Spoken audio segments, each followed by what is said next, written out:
Terus Assalamualaikum warahmatullahi wabarakatuh. Alhamdulillah, wassalatu wassalamu ala rasulillah wa mawala. Yang saya hormati Bapak Wakasek, karena Pak Kaisnya tidak ada, jadi ada wakilnya Wakasek di sini. Yang saya hormati rekan-rekan guru dan yang saya banggakan mungkin diri saya sendiri.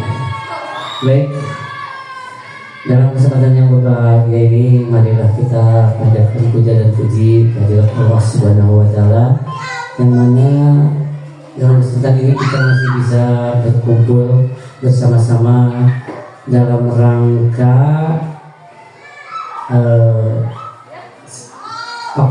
paparan dari CGP, yaitu tentang berbagai pemahaman dan pengalaman mengenai penerapan budaya positif.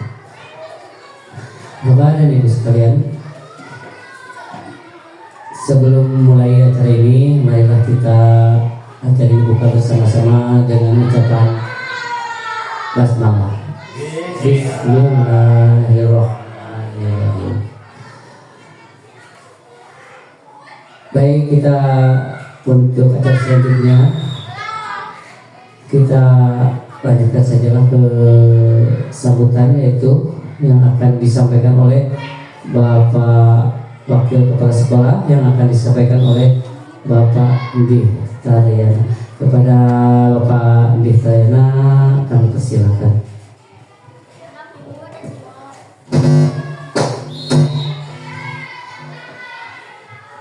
Assalamualaikum warahmatullahi wabarakatuh.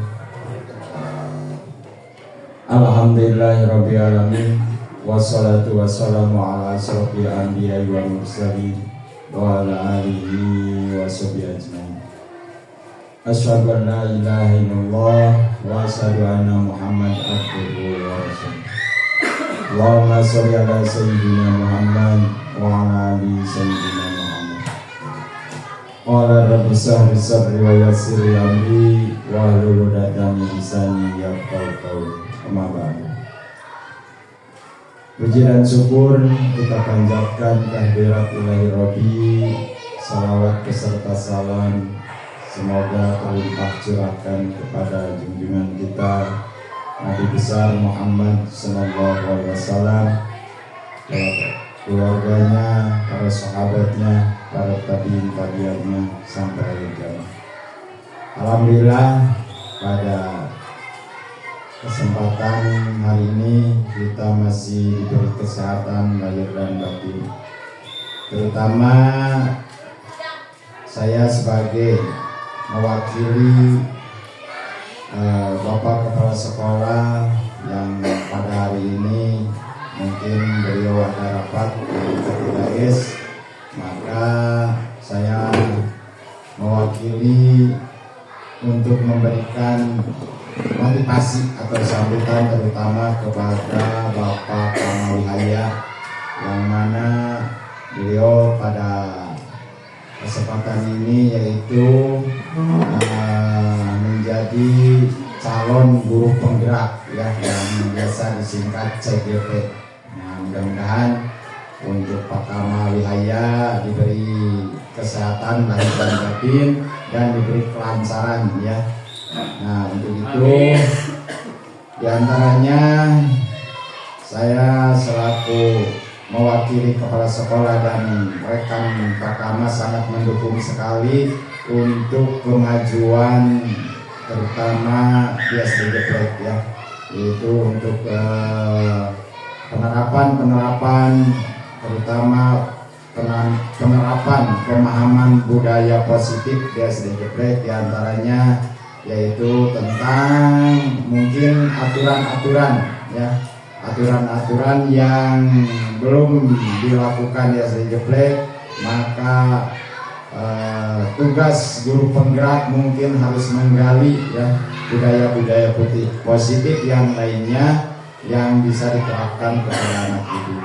Nah, itulah sambutan dari saya sebagai wakil kepala sekolah, dan sekali lagi semangat buat Pak Kama, sukses ya. Semoga lancar dalam mengerjakan tugas-tugasnya. Demikian sambutan dari saya. Mohon maaf apabila ada kesalahan dan kekurangan, terutama ya kekurangan dan kesalahan mohon dimaafkan. Wassalamualaikum warahmatullahi wabarakatuh. Demikian tadi sambutan dari Bapak Kasek yang mewakili ke sekolah. Mudah-mudahan apa yang disampaikan khususnya bagi beliau bermanfaat dan umumnya bagi kita yang mendengarkan dan menyimak. Maaf tadi sesuatu-nya tidak disebutkan. Kita langsung saja yaitu ke paparan tentang berbagai pengalaman dan pengalaman mengenai penerapan budaya positif, dan kami mohon nanti ada masukan dan saran dari rekan-rekan semua tentang paparan dari Bapak Kama sebagai calon guru pemula. Kepada Bapak Kama dipersilakan.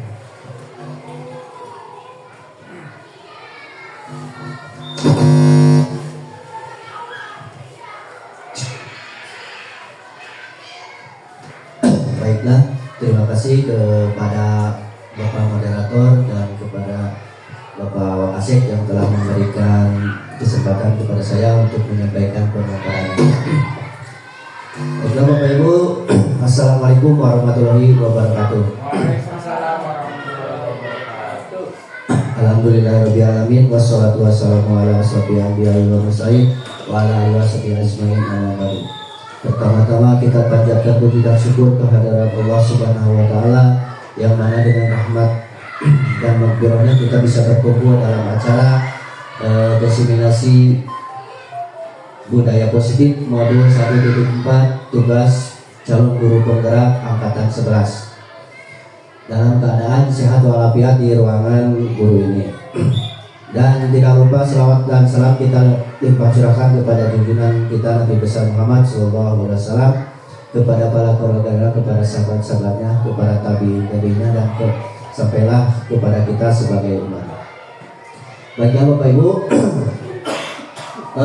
untuk pemaparan kali ini saya akan menyampaikan berbagi pemahaman tentang budaya positif yang berada di sekolah, atau istilahnya adalah diseminasi ya.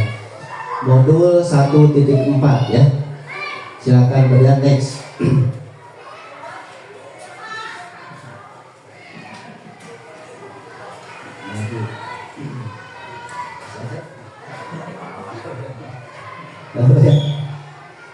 Nah, ini profil saya ya.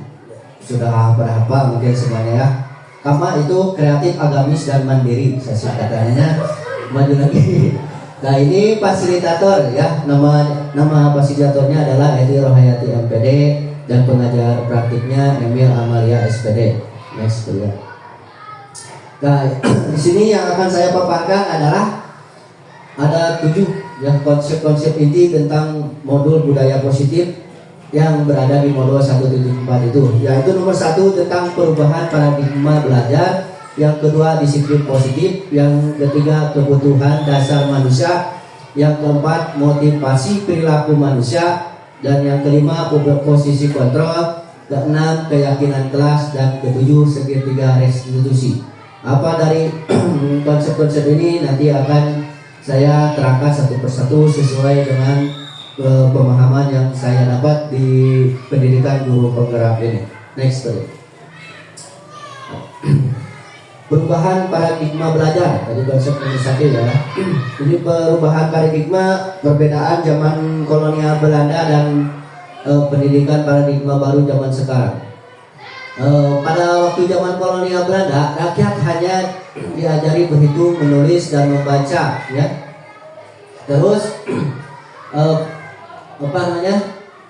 dan waktu pendidikan zaman kolonial Belanda itu terjadinya golongan minoritas dan mayoritas ya. Kalau dulu zaman Belanda itu hanya kaum bangsawan yang dapat sekolah, tapi sekarang dengan paradigma baru sekarang mau tidak memandang kasta apapun, bahwa pendidikan itu wajib untuk diikuti ya. Next ya. Terus pendidikan paradigma baru ya, pembelajaran yang harus berorientasi dan penguatan kompetisi dan pengembangan karakter yang sesuai dengan nilai-nilai Pancasila. Pembelajaran paradigma baru memastikan praktik pembelajaran yang berpusat pada murid, yang mana setiap murid belajar sesuai dengan kebutuhan dan tahap perkembangannya untuk mewujudkan profil Pancasila. Nah, di sini paradigma baru ini intinya kita harus berpusat pada peserta didik ya, dan meningkatkan atau mewujudkan sesuai dengan profil pelajar Pancasila. Next ya. Profil pelajar Pancasila itu terdiri dari 6 ya, mungkin Bapak Ibu juga sudah hafal bahwa yaitu yang satunya adalah berbalik apa? Ya, beriman dan bertakwa kepada Tuhan Yang Maha Esa. 2. Mandiri. 3. Benar kritis. 4. Berkenekaan global, gotong royong dan kreatif. Ya, ini profil pelajar Pancasila ini harus kita kembangkan ya untuk mewujudkan karakter peserta didik ya. Next ya. Nah, sini kita sudah masuki ke disiplin positif ya. Karena Bapak Ibu mendengar kata disiplin, apa yang terlintas dalam benak Bapak Ibu kata disiplin itu? Disiplin itu apa? Nah, datang tepat waktu itu termasuk disiplin. Disiplin waktu ya. Ya. Dalam budaya kita, makna kata disiplin dimaknai menjadi sesuatu yang dilakukan seseorang pada orang lain untuk mendapatkan kepatuhan ya. Sebagai pendidik, tujuan kita adalah menciptakan anak-anak yang memiliki disiplin diri sehingga mereka bisa berperilaku dengan mengacu pada nilai-nilai kebajikan universal dan memiliki motivasi intrinsik bukan ekstrinsik ya. Motivasi intrinsik itu adalah motivasi yang berasal dari dalam dirinya, bukan dorongan dari luar. Next ya. Disiplin positif, nah di sini ya merupakan merupakan salah satu cara penerapan disiplin yang bertujuan untuk menumbuhkan kesadaran anak untuk melakukan sesuatu tanpa hadiah, ancaman maupun hukuman ya. Jadi di sini tidak ada keterpaksaan atau ketakutan anak-anak itu sendiri ya melalui disiplin positif ini.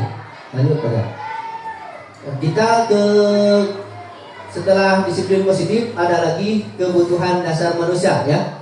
Ini juga perlu peserta didik juga memerlukan kebutuhan dasar manusia ini ada 5 ya, bertahan hidup atau survival ya.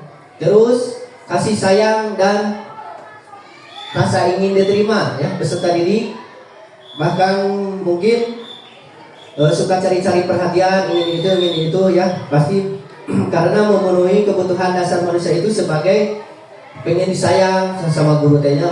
Pernah kan melihat Bapak Ibu sok aya murid anu manja gitu ya. Ini berarti kebutuhan dasar manusia itu adalah ini yang dilihat dari ini ya, bertahan hidup, kasih sayang, terus penguasaan. Misalkan peserta didik ada yang penguasaan seperti pengen dihargai sama teman-temannya dengan melakukan apa, itu karakter peserta didik itu menurut kebutuhan dasar manusia itu adalah penguasaan. Dia pengen diakui sama teman-teman atau gurunya. Terus kebebasan. Nah ini juga kalau peserta didik yang ini yang itu, nah, beliau juga pengen kebebasan ya, sama seperti kita guru juga, tanpa terkekang, tanpa apa, tapi budaya positif itu tetap terjaga dan disiplin tersebut. Terus kesenangan ya, peserta didik juga butuh kesenangan ya, kita juga guru kesenangan. Kalau Bapak Ibu untuk menuruti kesenangan tersebut dengan menyalurkan apa? Bakat atau hobi ya, bisa. Kalau ibu-ibu belanja, kalau bapak-bapak ngeresep mancing ya. Next ya, itu inilah 5 dasar kebutuhan manusia ya. Nah, tadi yang dikatakan ada motivasi intrinsik dan ekstrinsik ya. motivasi perilaku manusia. Motivasi adalah dorongan yang timbul pada diri seseorang secara sadar atau tidak sadar untuk melakukan suatu tindakan dengan tujuan tertentu. Ini menurut Kamus Besar Bahasa Indonesia. Next, sudah. Nah, ini dua jenis motivasi perilaku manusia. Apa saja? Yang pertama adalah yang tadi dibahas, motivasi ekstrinsik adalah motivasi yang berasal dari luar. Murid melakukan disiplin diri dikarenakan takut dihukum atau menghindari hukuman. Terus murid melakukan disiplin diri dikarenakan ingin mendapatkan imbalan berupa hadiah atau pujian dari orang lain. Ini motivasi intrinsik atau dari luar. Kalau dari dalamnya apa? Next. Ya. Motivasi intrinsik, motivasi yang berasal dari dalam diri, ya. Menghargai nilai-nilai kebajikan diri sendiri.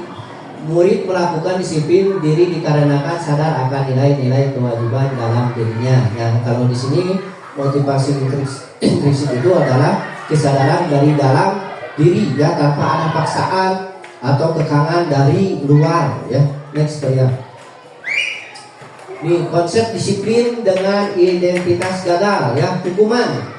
Hukumannya apa itu nomor 1, Ustaz? Menyakitkan. Nomor 2, nomor 3 beli. Nomor 4, nomor 5 murid.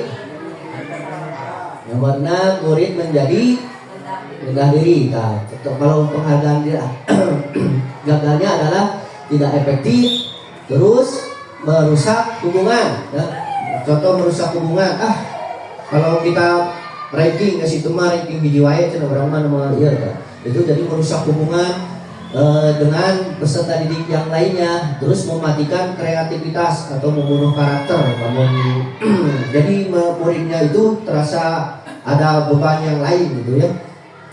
Terus menghukum dengan sistem ranking. Nah, ranking ini juga termasuk identitas gagal. Terus merampas hak menghargai dirinya. Baik, beliau. Konsep disiplin dengan identitas sukses. Nah, kalau ini disiplin dengan identitas sukses adalah yang satu adalah konsekuensi, yang kedua adalah restitusi. Boleh bacakan konsekuensi.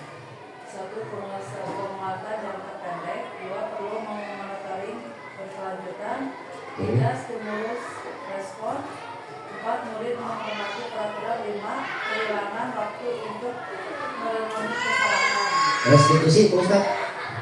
Murid bertanggung jawab atas perilakunya. 2, fokus pada pemecahan masalah jangka panjang. 3, murid menghormati dirinya dan orang lain. 4, teori kontrol dirinya, memegang kontrol. 5, murid bersemangat memperbaiki kesalahan. Ya, next lah. Konsep disiplin dengan berkaitan restitusi, ya. Restitusi itu apa, ya? Nanti dibahas restitusi itu apa. Restitusi adalah mengembalikan murid kepada habitatnya atas kesalahannya, ya. Sebuah cara menanamkan disiplin pada murid yaitu melalui pendekatan restitusi. Apa itu pendekatan restitusi? Next, ya. Nah, ini, ya. Tadi yang bahas, restitusi adalah proses menciptakan kondisi bagi murid untuk memperbaiki kesalahan mereka sehingga mereka bisa kembali pada kelompok mereka dengan karakter yang lebih kuat, ya. Ini menurut Gosen 2000 tahun 2004, ya. Restitusi itu adalah proses menciptakan kondisi bagi murid untuk memperbaiki kesalahan dari kesalahannya tersebut. Next, saudara. Nah, ciri-ciri restitusi adalah 1, menguatkan dan fokus pada solusi. 2, fokus pada karakter bukan tindakan. 3, bukan menebus kesalahan namun belajar dari kesalahan. 4, mencari kebutuhan dasar yang mendasari tindakan. 5, tawaran bukan paksaan. 6, memperbaiki hubungan. 7, menuntun untuk melihat ke dalam diri. Next, nah, perbedaannya ini, ya, bisa dilihat sama Bapak Ibu. Contoh kasus murid terlambat datang ke sekolah, ya. Kalau dari itu apa hukuman apa konsekuensi dan restitusi. Ini adalah contohnya ya. Membaca Bapak Ibu. Iya, baca. Ya, next tadi atas ini Bang. Posisi kontrol. Ini guru memiliki 5 posisi kontrol ya. Baik bagian apa saja? Nah, yang pertama adalah sebagai penghukum, yang kedua membuat rasa bersalah, yang ketiga teman, yang kelima memantau, yang keenam manajer ya. 5 posisi kontrol guru. Next bagian. Nah, di sini contoh sebagai apa tadi penghukum, merasa bersalah, dan apa lagi tadi manajer, teman. Nah, di sini kita simak videonya.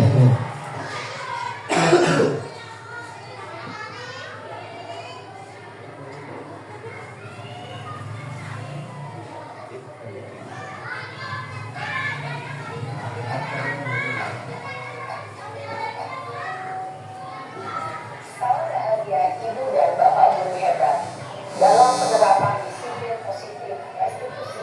Salah satu program yang dikembangkan adalah 5 posisi kontrol. 5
Wah,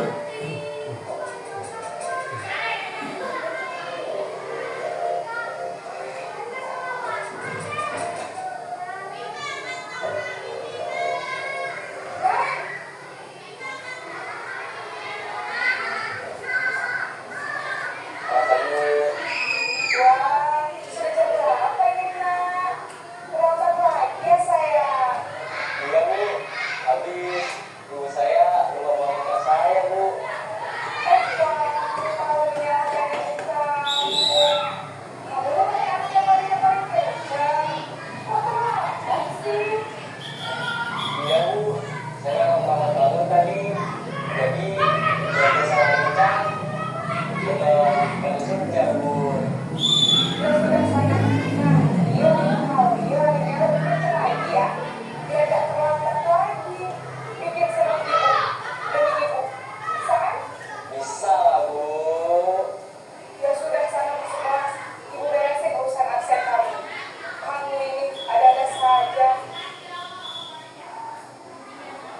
Dalam sesi teman, guru berbicara dengan nada suara ramah, akrab, cenderung bersihkan gurau untuk menjaga suasana tetap santai. Murid akan merasa senang, aman, dan akrab dengan guru. Identitas yang tercipta adalah identitas sukses atau berhasil. Namun, belum benar, karena ini masih dorongan eksternal, maka ada faktor dukungan dari murid kepada orang tertentu. Di sini, guru aksennya, sehingga di lain waktu, murid bisa berperilaku baik, namun hanya kepada orang-orang tertentu saja.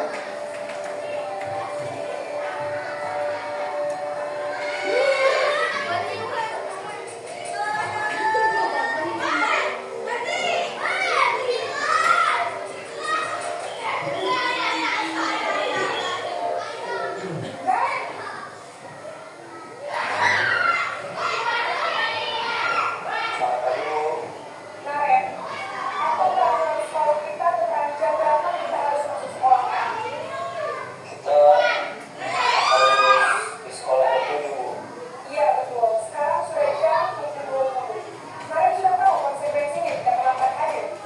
Paham bu, saya harus tinggal kelas pas jam istirahat selama 20 menit. Iya benar, konsekuensinya demikian. Jadi nanti jam 9.30 pas istirahat, kamu harus tinggal di kelas, kerjakan tugas tambahan untuk ketinggalan kamu, ya? Baik bu. Posisi penonton mengandalkan perhitungan atau data untuk mengontrol murid.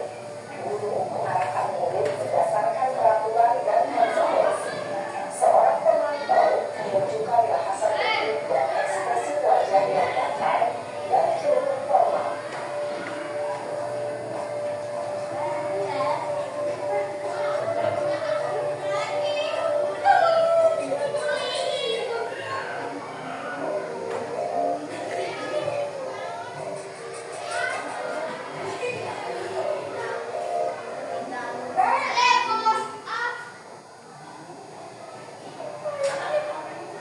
Selamat pagi bu. Selamat pagi Naren. Maaf bu, saya terlambat. Ya, sekolah masuknya jam 7, sekarang sudah jam 20. Jadi sekarang bagaimana ini Naren? Maaf bu, saya lupa saya semalam. Baiklah, menurut kamu, keyakinan sekolah yang mana yang perlu kamu tingkatkan?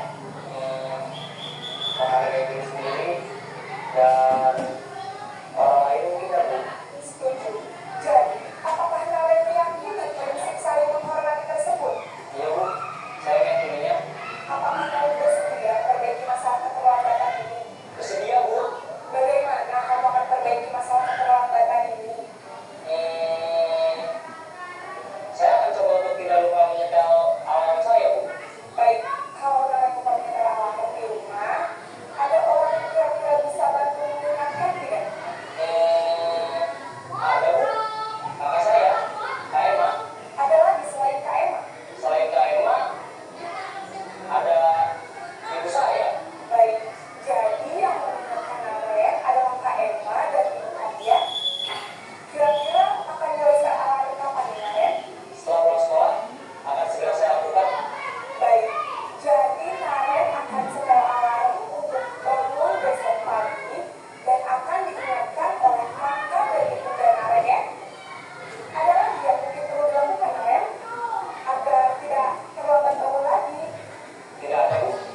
Next ya. Setelah ibu, bapak ibu menyaksikan ilustrasi video tadi, ya, posisi apa tadi yang baik katanya untuk kita sebagai guru, sebagai apa? Sebagai manajer ya. Karena kita bisa tadi contohnya kita bisa mencari masalah dulu tanpa menjudgment, kita telusuri dulu kesalahannya, kemudian mencarikan solusi untuk bagaimana kedepannya supaya anak tersebut bisa lebih baik lagi ya. Nah, contoh penerapan 5 posisi kontrol tadi adalah ini ya, ada penghukum, membuat merasa bersalah, teman, dan pemantau dan sebagai manajer. Di sini sudah dijelaskan tadi ya bagaimana ciri-cirinya ya. Next. Ya. Sekarang keyakinan kelas ya, kita maju lagi ke materi berikutnya, keyakinan kelas. Kenapa keyakinan kelas tidak peraturan kelas? Ada yang tahu Bapak Ibu? Keyakinan kelas dan peraturan kelas apa perbedaannya? Ada yang sudah mendengar? Kalau keyakinan itu mempunyai kesadaran dari dirinya sendiri. Iya, siap. Kalau peraturan itu cenderung apa? Ada motivasi dari luar ya, Pak Ustaz ya. Ya, ada dorongan dari luar ya. Keyakinan kelas itu adalah kesepakatan yang sudah disepakati bersama ya antara guru dan peserta didik di sekolah atau di kelas. Kalau peraturan cenderung dibuat sendiri ya, dan peserta didik disuruh mentaati peraturan tersebut. Jadi tadi kata Pak Ustadz ya, dari motivasinya dari ekstrinsik atau dari luar. Next pada. Nah, di sini diilustrasikan ya mengapa kita memiliki aturan memakai helm pada saat naik kendaraan bermotor atau roda 2. Kenapa Ibu Eli kita harus memakai helm? Untuk mengantisipasi kecelakaan ya, supaya tidak cedera atau kena kepala ya. Terus mengapa kita memiliki aturan memakai sabuk pengaman pada saat naik kendaraan roda 4 ya? Intinya adalah untuk menjaga keselamatan ya. Naik kendaraan. Nah, di sini alur proses pembuatan keyakinan kelas ya. Di sini kalau Bapak Ibu di kelas, saya sudah mempraktekannya dengan kelas berapa ya? Di sini sebagai contoh, kemudian berdiskusi dulu tentang peraturan kelas. Yang kedua merumuskan, yang ketiga peraturan kelas menjadi keyakinan, dan yang kelima adalah kalau sudah disepakati penempelan keyakinan kelas di dinding ya. Jangan banyak-banyak ya supaya anak tetap ingat minimal ada 6 keyakinan kelas. Next. Nah, ini contoh keyakinan kelas ya yang di kelas ya, bertanggung jawab mengerjakan tugas piket. Ini berarti yang nilai-nilai kebajikan yang dicontohnya adalah bertanggung jawab ya, bersikap sopan dan menghormati guru. Ini dari etika ya, dari sopan santun terhadap guru. Apalagi sekarang di tengah dekadensi moral anak-anak itu, di mana budaya-budaya bahasa itu sudah menjadi budaya sekarang ya, diperlukan karakter-karakter pendidikan Kode Pancasila yang lebih baik tadi. Terus bersikap tenang saat pelajaran berlangsung, saling tolong menolong. Nah, ini untuk jiwa sosialnya ya, disiplin dan bersikap jujur. Terus hidup rukun dengan teman. Nah, ini contoh keyakinan kelas. Bapak Ibu bisa nanti contohkan dibuat di kelas ya, sesuai dengan kesepakatan dengan murid dan gurunya. Next ya, sedikit lagi ya. Nah, bagaimana pembentukan keyakinan kelas? Tadi salah satunya adalah lebih abstrak dari peraturan. Sedikit saja tadi yang saya bahas tadi sedikit ya, supaya anak-anak bisa mengingatnya. Nomor 3 berupa pernyataan universal. Terus sesuai dengan kondisi kelas agar mudah diterapkan. Terus dibuat dalam bentuk positif ya. Kata-katanya dibuat positif ya. Jadi jangan buang sampah sembarangan, berarti bisa diganti ya, buanglah sampah pada tempatnya, dirubah menjadi kalimat positif ya. Semua warga kelas dilibatkan pada saat pembuatan seperti tadi ya, anak-anak ya dan guru dilibatkan untuk pembuatan keyakinan kelas tersebut. Next brother. Nah, yang terakhir adalah segitiga restitusi ya. Ini terjadi seperti kasus tadi ya, menanyakan kesalahan kepada anak. Jikalau anak yang punya masalah atau kesalahan ini melalui tahapan segitiga restitusi ini bisa menjawab semuanya ya. 3 tahapan tersebut adalah menstabilkan identitas ya. Nah, ditanya dulu bahwa setiap orang itu pernah melakukan kesalahan ya melalui menstabilkan identitas. Dan nomor 2, validasi tindakan yang salah. Seperti yang tadi dicontohkan dalam video-video tadi ya. Ini adalah tadi penerapan segitiga restitusi. Dan yang terakhir adalah menanyakan keyakinan bahwa posisi kontrol kita sebagai manajer tadi si ibu tadi menanyakan keyakinan kelas kepada si anak yang terlambat tadi. Next ya. Nah, ini contoh penerapan restitusi yang saya lakukan bersama anak kelas 4 di aksi data budaya positif. Next ya. Dan ini naik lagi, ini masih contohnya. Ini umpan balik dari anak-anak, naik lagi. Dan ya, udah kesimpulan ya. Tujuan mulia dari penerapan disiplin positif adalah agar terbentuk murid-murid yang berkarakter ya. Jadi tujuannya kita adalah kepada murid dan murid kita ya sebagai guru.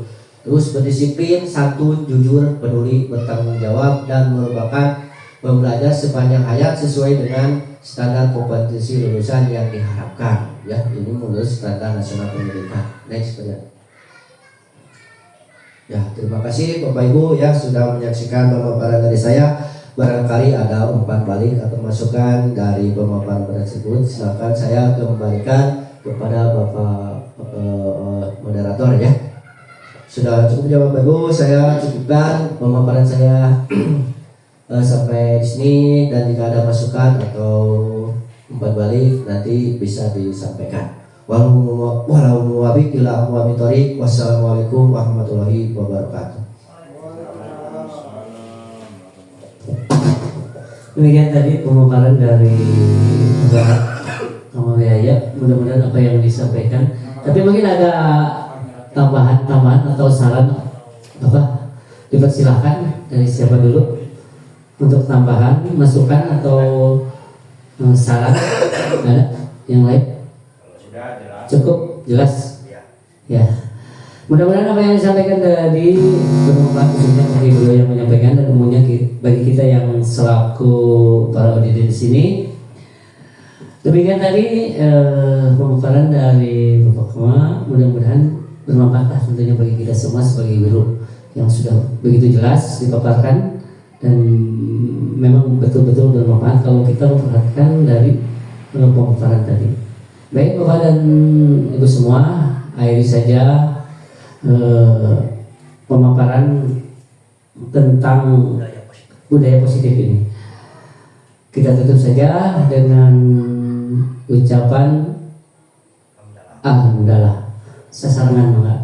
Alhamdulillah ya Rabbil alamin. Sekian dan terima kasih. Wassalamualaikum warahmatullahi wabarakatuh.